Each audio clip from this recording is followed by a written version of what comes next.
نحمده ونصلي على رسوله الكريم اما بعد فاعوذ بالله من الشيطان الرجيم بسم الله الرحمن الرحيم رب اشرح لي صدري ويسر لي امري واحلل عقدة من لساني يفقهوا قولي۔ السلام علیکم ورحمۃ اللہ وبرکاتہ۔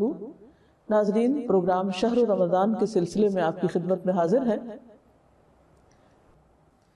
آج ہم رمضان کی خاص عبادت یعنی نماز تراویح یا قیام اللیل کے بارے میں بات کریں گے۔ حقیقت یہ ہے کہ اللہ سبحانہ وتعالی نے ہم انسانوں کو اپنی عبادت کے لیے پیدا کیا ہے۔ قرآن مجید میں اللہ تعالیٰ فرماتے ہیں وَمَا خَلَقْتُ الْجِنَّ وَالْإِنسَ إِلَّا لِيَعْبُدُونَ، کہ میں نے جن و انس کو اپنی عبادت کے لیے پیدا کیا ہے۔ اگرچہ انسان کی ساری زندگی میں جو کام بھی اللہ کی اطاعت اور فرمانبرداری کے مطابق ہو وہ عبادت کہلاتا ہے، لیکن خاص طور پر کچھ کاموں کو عبادت کا درجہ دیا گیا ہے جنہیں اسلام کے بنیادی ارکان بھی کہا گیا ہے، جن میں سب سے پہلا رکن نماز ہے۔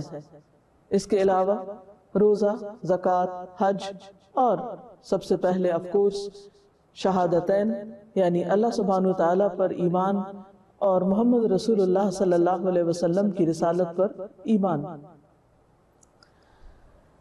سوال یہ پیدا ہوتا ہے کہ ہم نماز کیوں پڑھیں، اللہ کے آگے کیوں جھکیں؟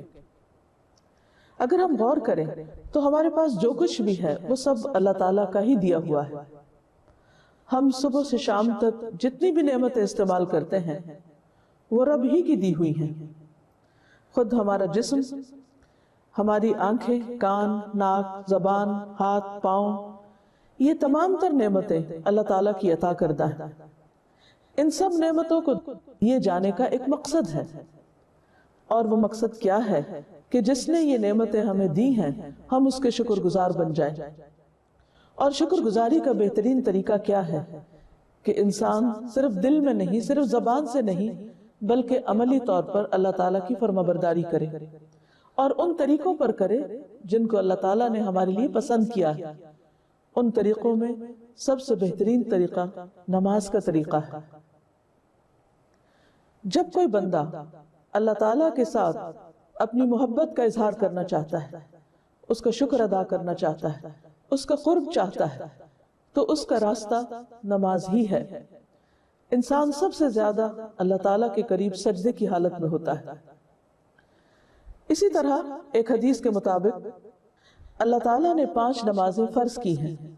جو شخص ان کے لیے اچھی طرح وضو کرے، انہیں وقت پر ادا کرے اور ان میں مکمل صحیح رکوع کرے اور خشوع کا اہتمام کرے تو اس انسان کا اللہ پر ذمہ ہے کہ اسے معاف کر دے، اور جو شخص ان باتوں کو ملحوظ نہ رکھے اس کا اللہ پر کوئی ذمہ نہیں، چاہے تو اسے معاف کرے اور چاہے تو اسے عذاب دے۔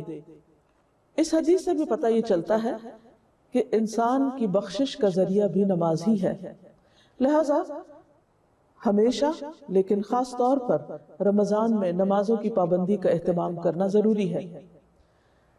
فرض نمازوں کے علاوہ جو بہترین نماز افضل الصلاۃ جسے کہا گیا ہے وہ تہجد کی نماز ہے، رات کے پچھلے پہر کی نماز۔ لیکن رمضان المبارک میں انسان اگر رات کے پچھلے پہر اٹھ کر نوافل ادا نہ کر سکے تو اس کی سہولت کے لیے عشاء کی نماز کے بعد تراویح کی سنت بہترین عبادت ہے۔ حدیث میں آتا ہے من قام رمضان ایمانا واحتسابا غفر له ما تقدم من ذنبه، جو شخص رمضان میں ایمان اور احتساب یعنی ثواب کی نیت سے قیام کرتا ہے، رات کو کھڑا رہتا ہے، اللہ کے حضور طویل قیام کے ساتھ اس کی عبادت کرتا ہے تو اس کے پچھلے تمام گناہ معاف کر دیے جائیں گے۔ تراویح کی نماز نبی صلی اللہ علیہ وسلم کے عمل سے بھی ثابت ہے اور آپ نے اس کی تاکید بھی کی ہے۔ ویسے بھی اللہ تعالیٰ کے پسندیدہ بندوں کی خصوصیت کیا ہے؟ قرآن مجید میں آتا ہے تتجافى جنوبهم عن المضاجع يدعون ربهم خوفا وطمعا ومما رزقناهم ينفقون۔ سورۃ السجدہ کی آیت نمبر 16 میں اللہ تعالیٰ فرماتے ہیں کہ ان کے پہلو بستروں سے الگ رہتے ہیں، یعنی ساری رات سو کر ہی نہیں گزارتے، بلکہ وہ رات کو بھی اپنے رب کی عبادت کرتے ہیں۔ وہ اپنے رب کو خوف اور امید کی حالت میں پکارتے ہیں، اور اس میں سے جو ہم نے ان کو رزق دیا ہے وہ خرچ کرتے ہیں۔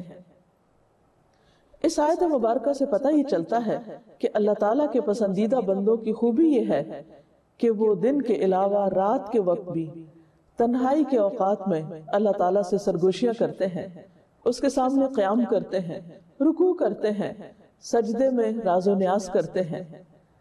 ایسے لوگ اللہ تعالیٰ کے محبوب بندے ہوتے ہیں، اللہ کے مقرب بندے ہوتے ہیں۔ اور اس شخص کی شان کا کیا کہنا جو اللہ رب العزت کے قریب ہو، جو کہ پوری کائنات کا بادشاہ ہے۔ پھر اسی طرح ایک اور آیت سے بھی پتہ چلتا ہے، سورۃ الذاریات میں اللہ تعالیٰ فرماتے ہیں کہ اللہ کے نیک بندے کون ہیں، متقی کون ہیں؟ کانوا قلیلا من اللیل ما یہجعون وبالاسحار ہم یستغفرون۔ وہ رات کو کم سوتے ہیں اور سحری کے وقت استغفار کرتے ہیں۔ عموماً رات کے پچھلے پہر میں فجر سے پہلے قیام کے لیے اٹھنا ایک مشکل عمل ہے، لیکن جس کے لیے اللہ تعالیٰ آسان کر دے اس کے لیے کچھ مشکل بھی نہیں۔ لیکن رمضان میں تو سحری کے لیے انسان اٹھتا ہی ہے، کیونکہ سحری کھانے والوں پر فرشتے رحمت کی دعائیں بھیجتے ہیں، ان کے لیے خاص دعائیں کرتے ہیں، اور اسی طرح اللہ تعالیٰ کی رحمت نازل ہوتی ہے۔ تو جو لوگ اللہ کے محبوب ہوتے ہیں وہ صرف کھانے پینے کے ہی شوقین نہیں ہوتے، صرف کھانا کھانے والی عبادت ہی نہیں کرتے، بلکہ اس کے ساتھ ساتھ شوق اور ذوق کے ساتھ اللہ کے آگے جھکتے بھی ہیں۔ اس لیے ہم سب کے لیے ضروری ہے کہ ہم رمضان کی راتوں میں اس عبادت سے فائدہ اٹھائیں، رات کے اول حصے میں کچھ نوافل ادا کریں اور کچھ آخری حصے میں، اور خصوصی طور پر وَبِالْأَسْحَارِ هُمْ يَسْتَغْفِرُونَ، سحری کے وقت استغفار کریں، اللہ تعالیٰ سے اپنے گناہوں کی معافی مانگیں۔ اور ویسے تو نماز بھی انسان کے لیے گناہوں کی بخشش کا ذریعہ ہے، لہٰذا ہم سب کے لیے ضروری ہے کہ ہم اس کا خصوصی اہتمام کریں۔ عام طور پر ذہنوں میں یہ سوال پیدا ہوتا ہے کہ تہجد اور تراویح کیا دونوں ہی ضروری ہیں، یا صرف تراویح کفایت کر جائے گی، یا صرف تہجد پڑھ لینا ہی کافی ہے؟ اس میں تو کوئی شک نہیں کہ رات کا آخری حصہ عبادت کے اعتبار سے سب سے افضل حصہ ہے۔ اس وقت میں جب انسان سحری کھاتا ہے تو وہ سحری بھی ایک مبارک کھانا بن جاتی ہے۔ نماز کی ادائیگی بھی، یعنی رات کو نیند لینے کے بعد اٹھ کر نماز ادا کرنا، جسے تہجد کہا جاتا ہے، وہ ایک بہترین عبادت ہے۔ نبی صلی اللہ علیہ وسلم نے اس کے بارے میں فرمایا، افضل الصلاۃ بعد الفریضۃ صلاۃ اللیل، فرض نماز کے بعد افضل ترین نماز رات کی نماز ہے۔ ایک اور جگہ پر آتا ہے، رسول اللہ صلی اللہ علیہ وسلم نے فرمایا، علیکم بقیام اللیل فإنہ دأب الصالحین قبلکم وہو قربۃ لکم الی ربکم ومکفرۃ للسیئات ومنہاۃ عن الإثم۔ تم تہجد ضرور پڑھا کرو، کیونکہ وہ تم سے پہلے صالحین کی روش ہے، اور تمہارے لیے اپنے رب کے قرب کا وسیلہ، گناہوں کو مٹانے کا ذریعہ اور گناہوں سے بچنے کا سبب ہے۔ یعنی اس وقت میں انسان کا اپنے نفس کی خواہش یعنی نیند کو توڑ کر اٹھنا اور اللہ کے حضور کھڑے ہونا، یہ انسان کے اندر ایک قوت ارادی پیدا کرتا ہے، انسان کے ایمان کو مضبوط کرتا ہے، اور ایمان کی یہ مضبوطی انسان کو باقی زندگی میں بھی گناہوں کو چھوڑنے میں مدد دیتی ہے۔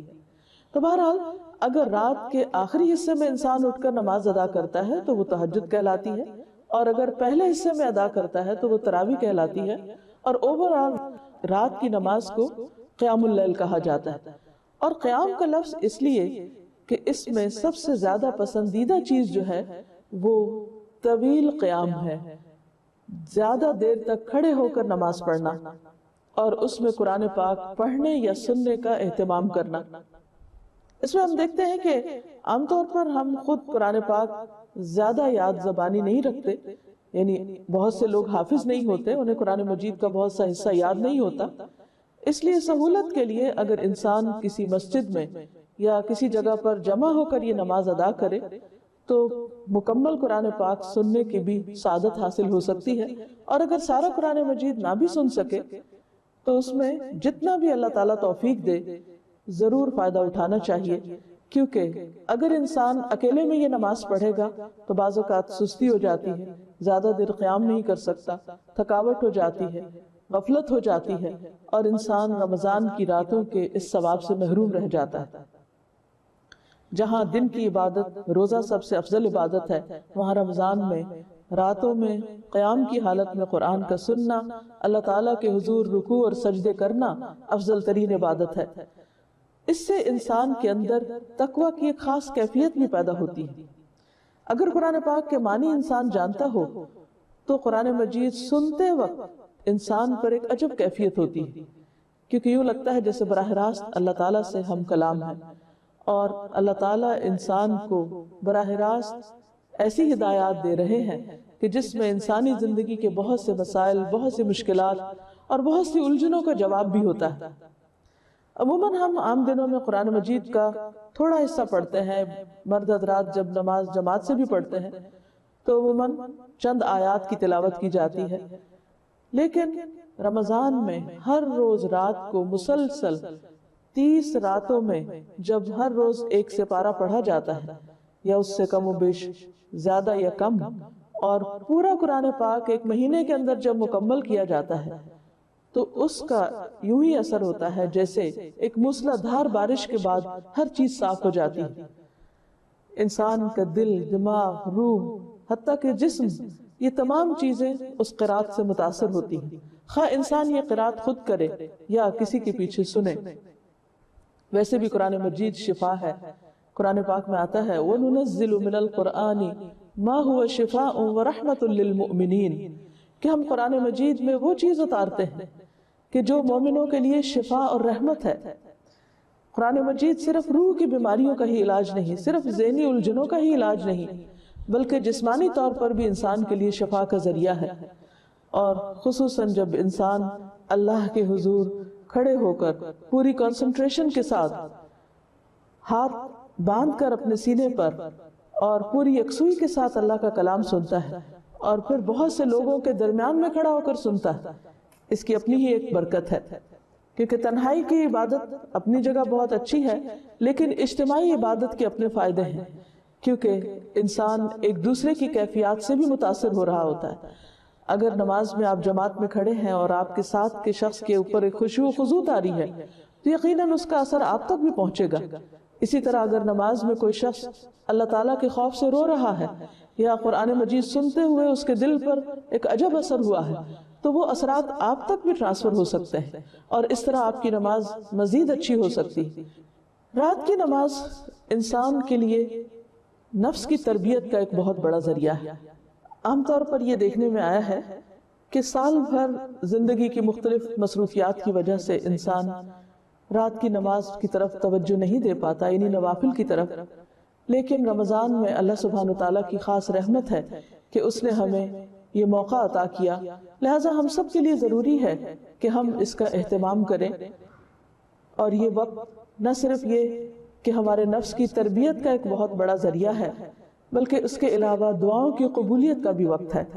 کیونکہ انسان جب اللہ سبحانہ وتعالیٰ کی عبادت کرتا ہے، اس کے حضور جھکتا ہے، تو اس کے بعد اللہ سبحانہ وتعالیٰ کے آگے جب ہاتھ پھیلاتا ہے تو اللہ تعالیٰ اس کے ہاتھوں کو خالی نہیں لوٹاتا. اس لیے ان مواقع سے خوب فائدہ اٹھانا چاہیے، اور جتنی بھی رحمتیں اور برکتیں اور اللہ سبحانہ وتعالیٰ کی نوازشیں ہم سمیٹ سکیں انہیں سمیٹنے کی کوشش کرنی چاہیے.